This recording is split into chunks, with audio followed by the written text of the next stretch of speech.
नमस्ते बच्चों। आज हम पढ़ेंगे हिंदी प्रथम भाषा कुमार भारती। मेरा नाम है लक्ष्मी प्रमोद यादव। हम आज कुमार भारती भाषा में चीफ की दावत पढ़ेंगे, जिसके लेखक हैं भीष्म साहनी। यहाँ पे आप जैसे बच्चों देख रहे हो कि मैंने एक सुविचार लिखा है। माँ के अपने बच्चे के प्रति प्यार और त्याग की कोई गणना नहीं कर सकता है। इस सुविचार से संबंधित हम आज इस पाठ में भी चीफ की दावत में पढ़ेंगे कि लेखक भीष्म साहनी हमें क्या बताना चाहते हैं।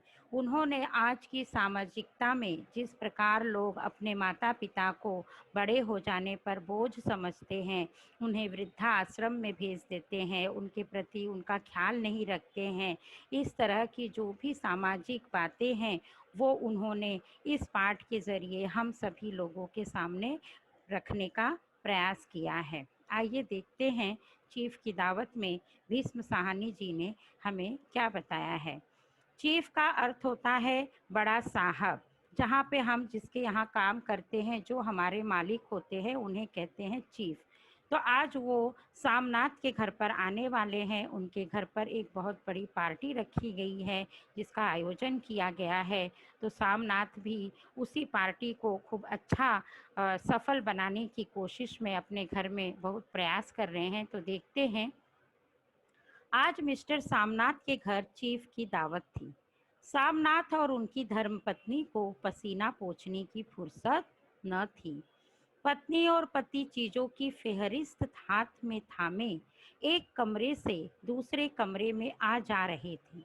फेहरिस्त का मतलब होता है बच्चों सूची, लिस्ट। जैसे कि हमारे घर में कोई कार्यक्रम हम करते हैं, तो उससे संबंधित जो भी हमें सामान खरीदनी होती है, तो सर्वप्रथम हम क्या करते हैं, उसकी एक सूची बनाते हैं। सूची बनाने के बाद हम मार्केट में जाते हैं और उसी क्रमांक अनुसार वो सारी सामानों को खरीदते हैं, ताकि उसमें से हम कोई भी सामान को भूल न जाएं। तो ठीक इसी प्रकार सामनाथ जी भी अपने घर में फेहरिस्त हाथ में थामे एक कमरे से दूसरे कमरे में आ जा रहे थे। आखिर 5 बजते बजते तैयारी पूरी होने लगी। कुर्सियां, मेज, तिपाइयां, नेपकिन, फूल सब बरामदे में पहुंच गए। अब घर का फालतू सामान अलमारियों के पीछे और पलंगों के नीचे छिपाया जाने लगा। अब जैसे घर में प्रोग्राम होता है, कार्यक्रम होता है, तो हम सभी क्या करते हैं कि घर हमारा बहुत ही सुंदर दिखे। जैसे कि आप लोग इस दृश्य में देख सकते हो कि सामनाथ की पत्नी जो है वो घर के साफ सफाई में लगी हुई है, और साफ सफाई होने के बाद सामनाथ का घर कुछ इस प्रकार सा दिख रहा है। बहुत ही अच्छा लग रहा है दिखने में। तो वही वो कहते हैं कि जो फालतू सामान रहता है वो लोग कहाँ पे छुपा देते हैं, कुर्सियों के पीछे, मेज के पीछे, तिपाइयाँ, नेपकिन, फूल। और ये सब चीजें तो घर में पहुंच गई हैं, लेकिन फालतू सामान वो कहाँ पे छुपा दिए, अलमारियों के पीछे और पलंगों के नीचे वो छुपा देते हैं। तभी सामनाथ के सामने सहसा एक अड़चन खड़ी हो गई। अब वो अड़चन क्या थी? माँ का क्या होगा? अब सामनाथ को लगता है कि माँ तो मेरी पुराने ख्यालात की है, अब माँ को कहाँ छुपाया जाए। अब उन्हें उनके सामने बहुत बड़ी परेशानी उत्पन्न हो जाती है कि माँ का क्या होगा। इस बात की ओर न उनका और न ही कुशल गृहिणी का ध्यान गया था। मिस्टर सामनाथ श्रीमती की ओर घूमकर अंग्रेजी में बोले, माँ का क्या होगा? श्रीमती काम करते करते ठहर गई और थोड़ी देर तक सोचने के बाद बोली, इन्हें पिछवाड़े इनकी सहेली के घर भेज दो, रात भर बेशक वहीं रहे और कल आ जाए। अब उनकी पत्नी ने एक उपाय भी बता दिया। सामनाथ को चिंता थी कि पार्टी तो हम कर रहे हैं, घर में साज सज्जा हो रही है, लेकिन माँ का क्या होगा। तब उनकी पत्नी उनको क्या उपाय देती हैं कि जो घर का पिछवाड़े यानी घर का पिछला हिस्सा, जो पिछवाड़े यानी घर के पीछे जो उनकी सहेली रहती हैं, उनके घर हम माँ को भेज देते हैं, पूरी रात भर वहीं रहेंगी और कल आ जाएंगी।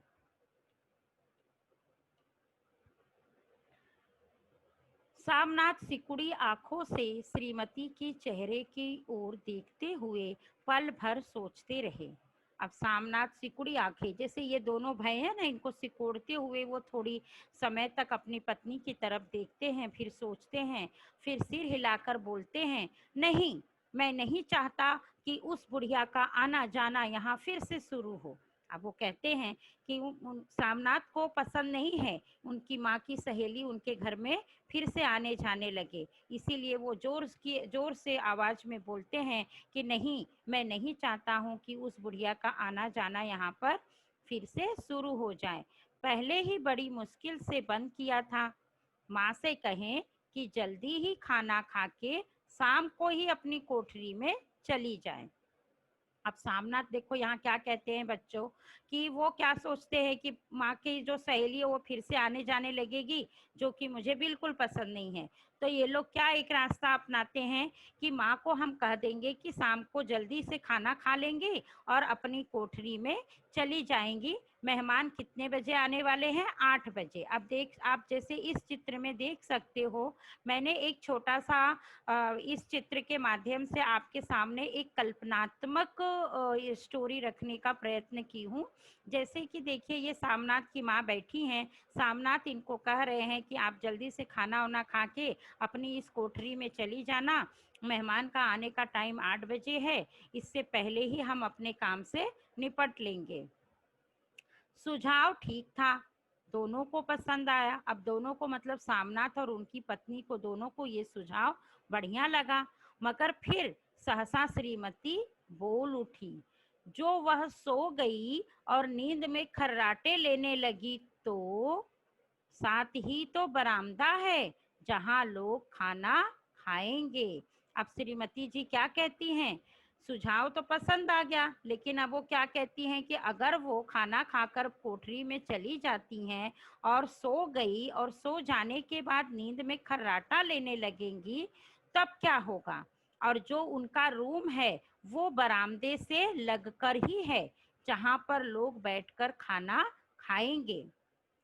तो इन्हें कह देंगे कि अंदर से दरवाजा बंद कर ले, मैं बाहर से ताला लगा दूंगा, या माँ को कह देता हूँ कि अंदर जाकर सोए नहीं, बैठी रहें, और क्या।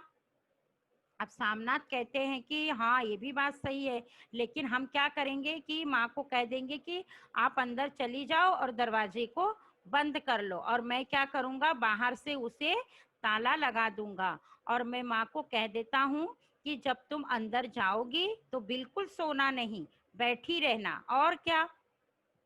तो पत्नी उनकी कहती हैं, और जो सो गई तो डिनर का क्या मालूम कब तक चले। अब पत्नी कहती है, अगर सो गई तब क्या करोगे, और डिनर है, पार्टी है, लोग कब तक खाना पीना खाएंगे, कब तक चलेगा, ये तो हम बता नहीं सकते हैं। सामनाथ कुछ खींच उठे, खींच उठना मतलब एकदम से वो तनतना जाते हैं, उनको थोड़ा गुस्सा आ जाता है, फिर हाथ झटकते हुए बोलते हैं, अच्छी भली यह भाई के पास जा रही थी, तुमने यूं ही खुद अच्छा बनने के लिए बीच में टांग अड़ा दी। अब यहाँ सामनाथ कहते हैं कि उन अभी सामनाथ की बातों से यह पता चलता है हमें कि उनके एक और भाई हैं। जबकि माँ उनके पास जा रही थी तो उनकी पत्नी अच्छा बनने के लिए क्या करती है, वह उनकी माँ को जाने नहीं देती है और वह घर पर ही रह जाती है। अगर उस समय उनकी माँ चली गई होती थी तो आज यह समस्या सामनाथ के सामने नहीं खड़ी होती।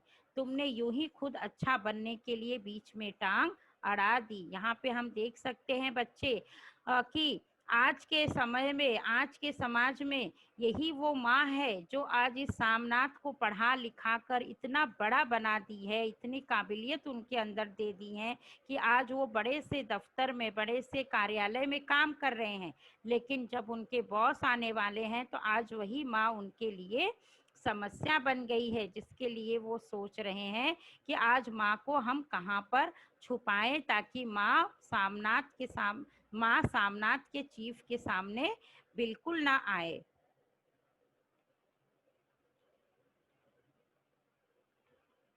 वाह, तो माँ और बेटे की बातों में मैं क्यों बुरी बनूं, तुम जानो और वह जाने। सामनाथ की पत्नी कहती है कि वाह, तुम और माँ और बेटी की बातों में मैं क्यों बुरी बनूं? तुम जानो और वह जाने। सामनाथ कहते हैं, सामनाथ की वाइफ कहती है, उनकी पत्नी कहती है कि ये तो बहुत ही अच्छा है कि आप और माँ बेटे में कुछ भी, कोई भी बातचीत हो, कोई भी बहस हो, और तो वो आप लोग ही समझो। मैं आप दोनों के बीच में बुरी क्यों बनूं? मुझे क्यों गलत बनना है आपकी माँ के सामने? तो फिर मिस्टर सामनाथ चुप रहते हैं, वो चुप हो जाते हैं, क्योंकि यह मौका बहस का नहीं था, समस्या का हल ढूंढने का था। वो कहते हैं कि अब यह मौका बहस का नहीं है, ये मौका क्या था? समस्या का हल ढूंढने का था कि माँ को कहाँ पर हम रखें ताकि हमारी पार्टी में कोई भी अड़चन या समस्या उत्पन्न न होने पाए। उन्होंने घूमकर माँ की कोठरी की ओर देखा। अब वो घूमते हुए माँ की कोठरी में अच्छे से देखते हैं। कोठरी का दरवाजा जो था वो बरामदे की ओर खुलता था। बरामदे की ओर देखते हुए झट से बोले, मैंने सोच लिया है, और उन्हें कदमों माँ की कोठरी के बाहर जा खड़े हुए। माँ दीवार के साथ एक चौकी पर बैठी दुपट्टे में मुंह सिर लपेटे माला जप रही थी। सुबह से तैयारी होती देखते हुए माँ का भी दिल धड़क रहा था। अब माँ घर की कोठरी में बैठे बैठे देख रही थी कि भाई सब मेरे बहू बेटे बड़ी जी जान से सब तैयारियों में लगे हुए हैं, और उनका भी जो दिल था वो बहुत तेजी से धड़क रहा था। यहाँ पे देखो बच्चों, दिल धड़कना यह एक मुहावरा है। दिल धड़कना मतलब बहुत ही तेजी से घबराहट होना। माँ बहुत ही डर रही थी कि जिस तरह से मेरा बेटा इतने अच्छे से, इतनी परेशानी से उस अपने मतलब घर को सजा रहा है, अपने कामों को इतनी बारीकी से देख रहा है, तो उस तरह से उसका काम क्या हो जाए, बहुत अच्छे से हो जाए। क्योंकि माँ भी इन सब तैयारियों को देखते हुए उनका भी दिल धड़क रहा था। बेटे के दफ्तर का बड़ा साहब घर पर आ रहा है, सारा काम सुबीते से चल जाए। देखो माँ का दिल भी धड़क रहा है। माँ एक समस्या भी है सामनाथ के सामने, लेकिन फिर भी माँ क्या कहती है कि मेरे बेटे का, मेरे बेटे सामनाथ का जो भी काम है वो सब सुबीते से चल जाए। सुबीते का मतलब होता है सुगमता से, सरलता से, अच्छे से सब काम निपट जाए। माँ आज तुम खाना जल्दी खा लेना। अब सामनाथ यहाँ पे कहते हैं कि माँ आज तुम खाना जल्दी खा लेना, मेहमान लोग 7:30 बजे आ जाएंगे। जैसे भी हो अपने काम से जल्दी निपट लेना। अब सामनाथ अपनी माँ को क्या आदेश दे रहे हैं कि आज कुछ भी हो तुम खाना जल्दी खा लेना, क्योंकि मेहमान कितने बजे आने वाले हैं? 7:30 बजे। और जब वो आ जाएंगे, उनके आने के पहले ही तुम्हारा जो भी काम होगा उसको तुम जल्दी से निपटा लेना। माँ कहती है, अच्छा बेटा। और माँ हम लोग पहले बैठक में बैठेंगे। अब सामनाथ यहाँ अपनी माँ को सब समझा रहे हैं कि कहाँ पे वो कैसे क्या करने वाले हैं। और माँ हम लोग पहले बैठक में बैठेंगे। वो सामनाथ अपनी माँ से कहते हैं कि जब चीफ आएंगे तो हम लोग सबसे पहले बैठक में बैठेंगे, और तब तुम उतनी देर तुम यहाँ बरामदे में बैठना। फिर जब हम यहाँ आ जाएं तो तुम गुसल खाने के रास्ते बैठक में चली जाना। वो क्या कहते हैं, अपनी माँ को हिदायत दे रहे हैं, अपनी माँ को समझा रहे हैं कि हम सबसे पहले बैठक में बैठेंगे, उतनी देर तुम यहाँ बरामदे में बैठना। जैसे कि इस चित्र में आप देख रहे हो कि एक बरामदा है, बरामदा से लगकर ही माँ की यह कोठरी है। और वो कहते हैं कि जब हम बैठक में रहेंगे तब तुम बरामदे में बैठना, और जब हम बरामदे में आएंगे तो तुम गुसल खाने के रास्ते से बैठक में चली जाना। गुसल खाने का मतलब होता है स्नान गृह, जहाँ पे स्नान किया जाता है उसे गुसल खाना कहते हैं।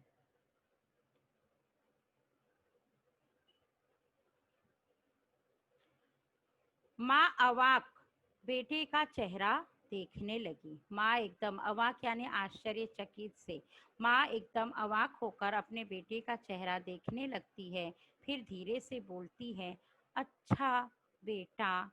और माँ आज जल्दी सो भी नहीं जाना। वो देखो यहाँ पे बच्चों, माँ को हिदायत तो सब चीज की दी जा रही है। माँ तुम खाना जल्दी खा लेना, जल्दी से तुम अपने सारे काम निपटा लेना, और जब अपनी कोठरी में जाओगी तो जल्दी से सोना भी नहीं।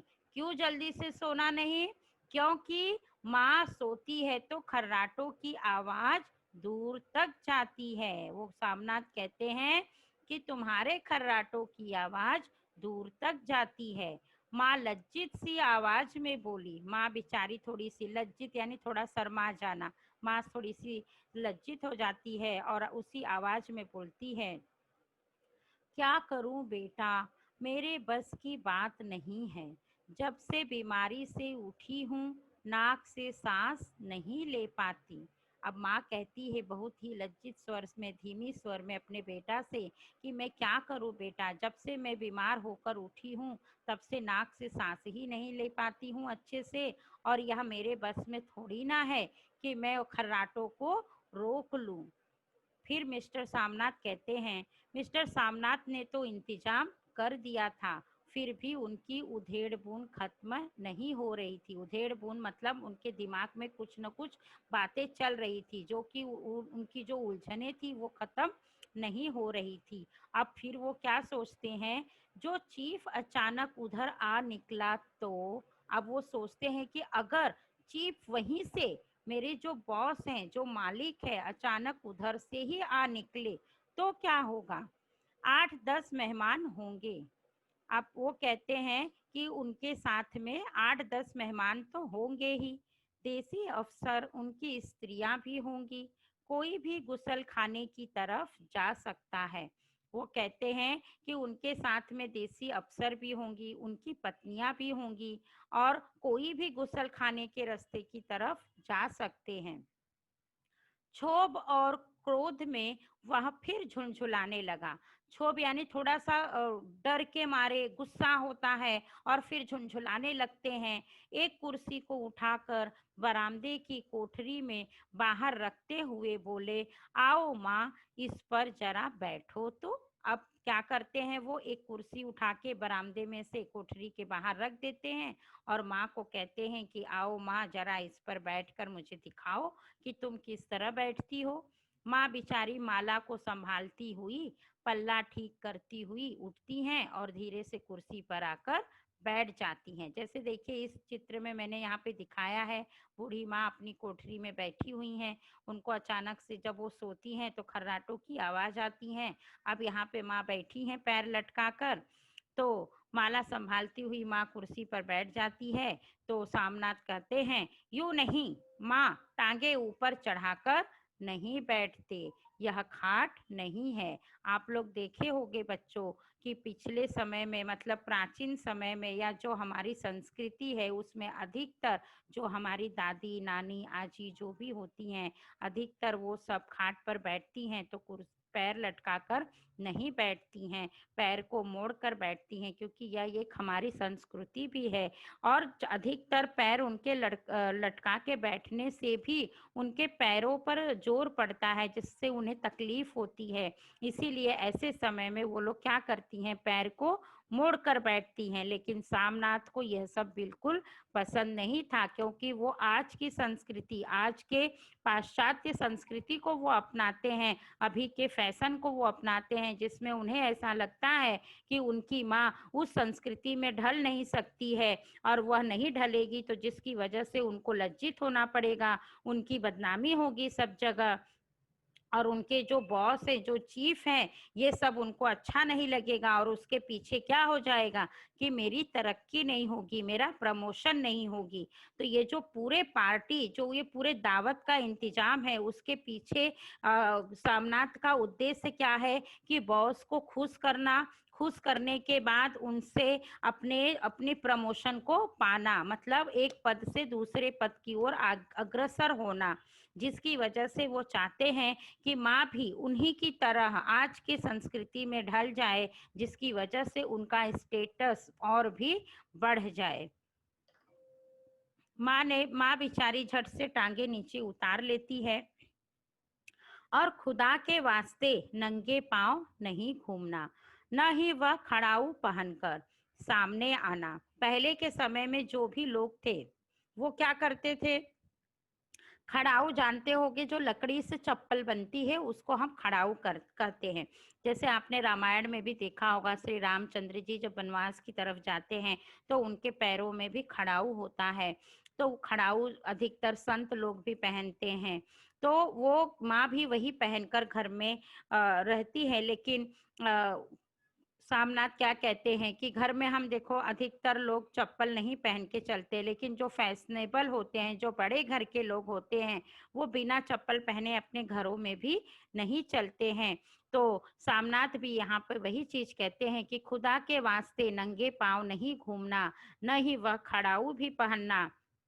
किसी दिन तुम्हारी वह खड़ाऊ उठाकर मैं बाहर फेंक दूंगा। वो कहते हैं अगर मुझे किसी दिन गुस्सा आ गया ना, तो मैं जो वो खड़ाऊ हमेशा पहन के घूमती रहती हो या नंगे पैर घूमती रहती हो, तो मैं किसी दिन वो खड़ाऊ ही उठा के बाहर फेंक दूंगा।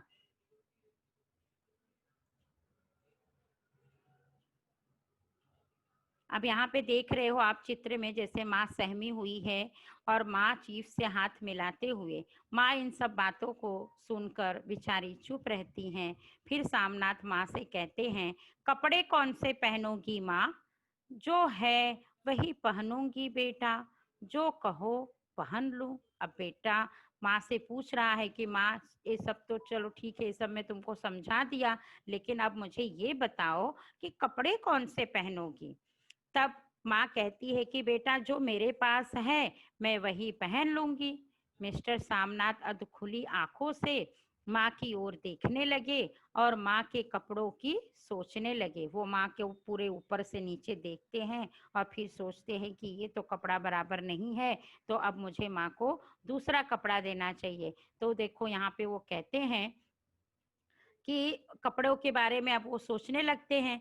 फिर क्या है, सामनाथ हर बात में तरतीब चाहते थे। तरतीब का मतलब होता है क्रमांकनुसार। मतलब जैसे हम कहते हैं ना कि अगर हमने इसी रंग की ड्रेस ली है, तो इसी रंग से रिलेटेड हम सारी वस्तुएं लेंगे, ताकि जब भी हम पहने तो वो दिखने में बहुत ही बढ़िया लगे। तो जो सामनाथ हैं वो भी, उन्हें भी वैसा ही तरतीब चाहिए रहता था। मतलब सब मैचिंग का उनको चाहिए रहता था। और घर का सब संचालन भी, इसीलिए घर का सब संचालन उन्होंने अपने हाथ में रखा था कि कौन से रंग के पर्दे कहाँ पे लगाए जाएं, कौन से कमरे में खूंटियां कहाँ पे लगेगी, बिस्तर पर कौन से चादर बिछेंगे, श्रीमती भी कौन सी साड़ी पहनेंगी, मेज किस साइज का हो, ये सब का संचालन, ये सब का सोचने का जो भी तरीका था, ये सारा चीज कौन करते थे घर में? सामनाथ करते थे। इसीलिए यहाँ पे लिखा है कि घर का सब संचालन उनके अपने हाथ में था।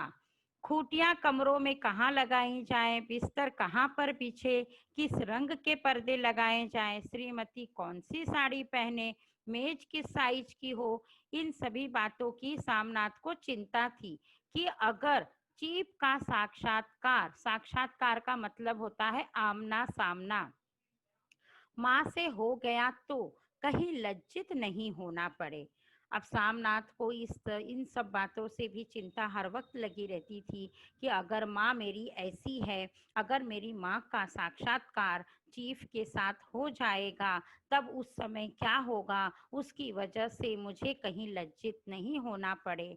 माँ को सिर से पांव तक देखते हुए बोले, तुम सफेद कमीज और सफेद सलवार पहन लो माँ, पहन के आओ तो जरा देखूं। अब माँ से कहते हैं कि जाओ ये सफेद कमीज और सफेद सलवार पहन के आओ, मैं तुम्हें देखता हूँ तुम किस प्रकार की दिख रही हो।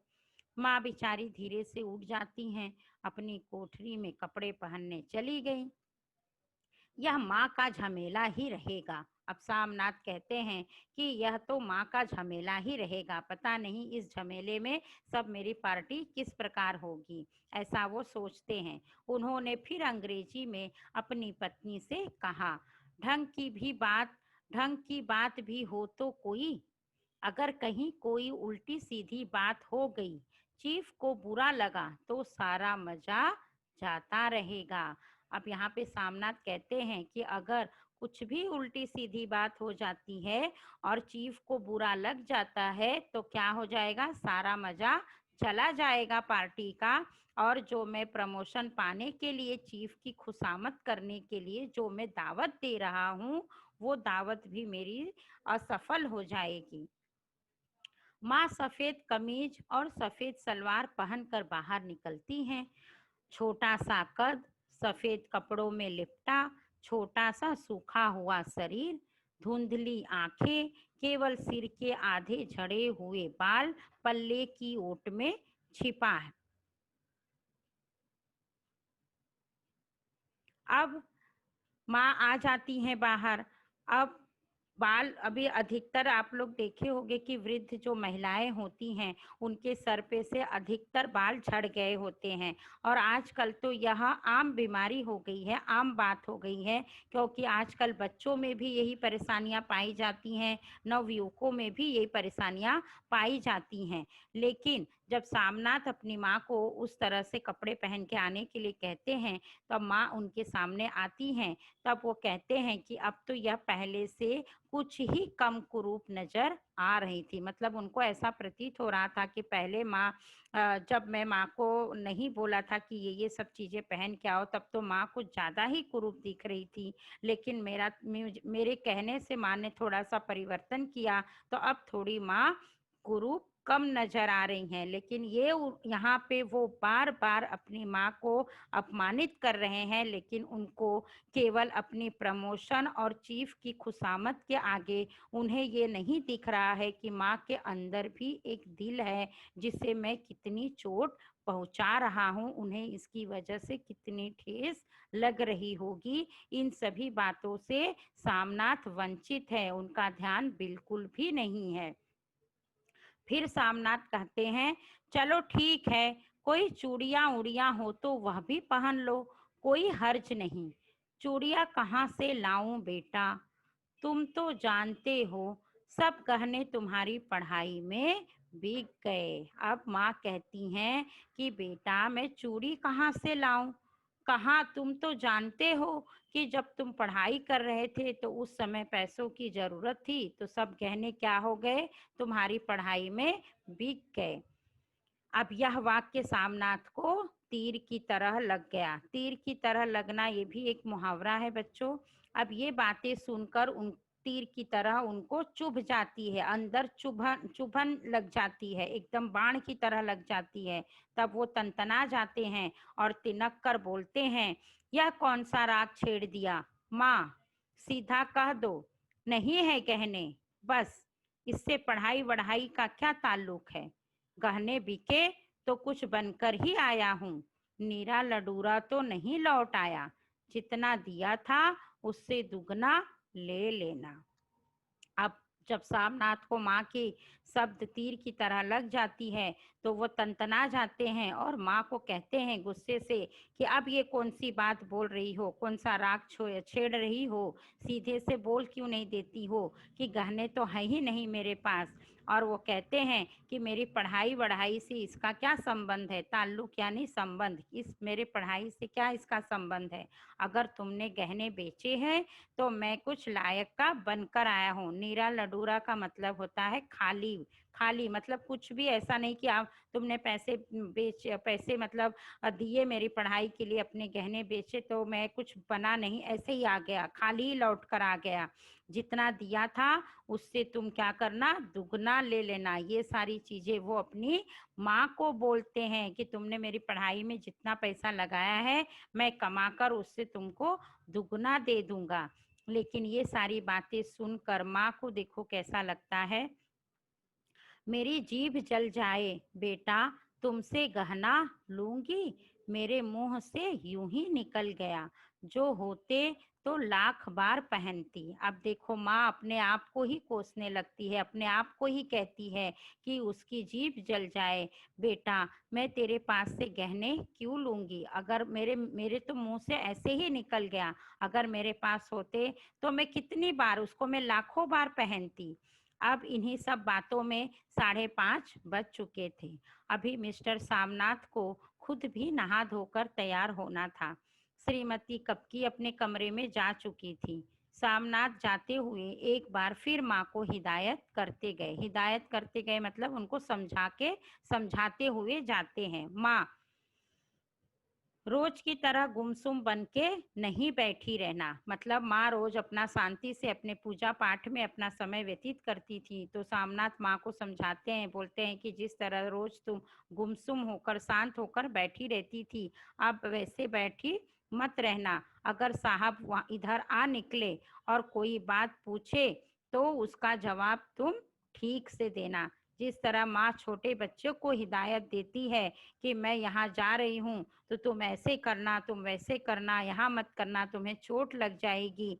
लेकिन आज वही माँ जो बच्चों को समझाती थी, आज वही बच्चा अपनी माँ को क्या समझाता है कि मेरा बॉस आएगा तो उसके सामने अच्छे से बात करना, इधर उधर गुमसुम बनकर मत बैठी रहना। माँ कहती है, मैं न पढ़ी न लिखी बेटा, मैं क्या बात करूँगी, तुम कह देना। माँ अनपढ़ है, कुछ जानती समझती नहीं, वह नहीं पूछेगा। अब यहाँ देखो, माँ कहती है कि अरे बाप रे, इतना सब जब कुछ करना है तो वो सामनाथ से कहती हैं कि बोल देना बेटा कि मैं तो पढ़ी लिखी नहीं हूँ, मुझे कुछ समझता ही नहीं, तो वो मेरे से ज़्यादा बात नहीं करेगा। 7 बजते बजते माँ का भी दिल धक धक करने लगा। दिल धक धक करना मतलब अत्यंत तेजी से घबराहट होना। अगर चीफ सामने आ गया और उसने कुछ पूछा तो वह क्या जवाब देगी। अब माँ अपने आप से बात कर रही है, अपने से बोल रही है कि अब माँ का भी दिल धक धक कर रहा है। अब अगर चीफ सामने आ जाता है तो वो सोचती हैं कि मैं क्या जवाब दूंगी। अंग्रेज को तो दूर से ही देखकर वह घबरा उठती थी, यह तो अमरीकी है, न मालूम क्या पूछे, मैं क्या कहूँगी। माँ का जी चाहा कि चुपचाप पिछवाड़े विधवा सहेली के घर चली जाए। माँ सोची कि पता नहीं, अंग्रेजों को देखकर ही मुझे डर लगता है, यह तो अमेरिकी हैं और पता नहीं वो मुझसे क्या पूछेंगे और मैं इसका क्या जवाब दूंगी।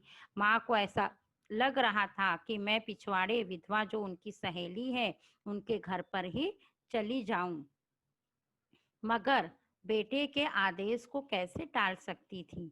चुपचाप कुर्सी पर से टांगे लटकाए वहीं बैठी रही। अब बेटे ने उनको आदेश दे दिया है कि मैं जैसे बोला हूँ वैसे तुमको करना है, तो अब उनके आदेश को कैसे टाले।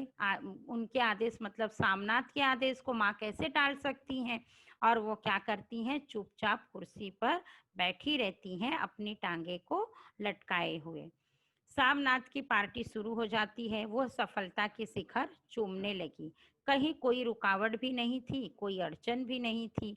मेम साहब को पर्दे पसंद आए थे, सोफा कवर का डिजाइन पसंद आया था, कमरे की सजावट भी पसंद आई। इससे बढ़कर और सामनाथ को क्या चाहिए था। साहब तो चुटकुले और कहानियां कहने लगे थे। अब जो बॉस आए थे वो चुटकुले भी कह रहे थे, कहानियां भी सुना रहे थे। दफ्तर में जितना रोब रखते थे, रोब मतलब जितना रुबाब, मतलब जितना बोलते हैं ना कि अनुशासन जितना वो रखते थे, उससे यहाँ पर उतने ही दोस्त परवर हो रहे थे। मतलब जितना वो दफ्तर में एक रुबाब रखते थे, एक अनुशासन रखते थे, घर की पार्टी में वह दोस्तों की तरह मिल रहे थे सबसे।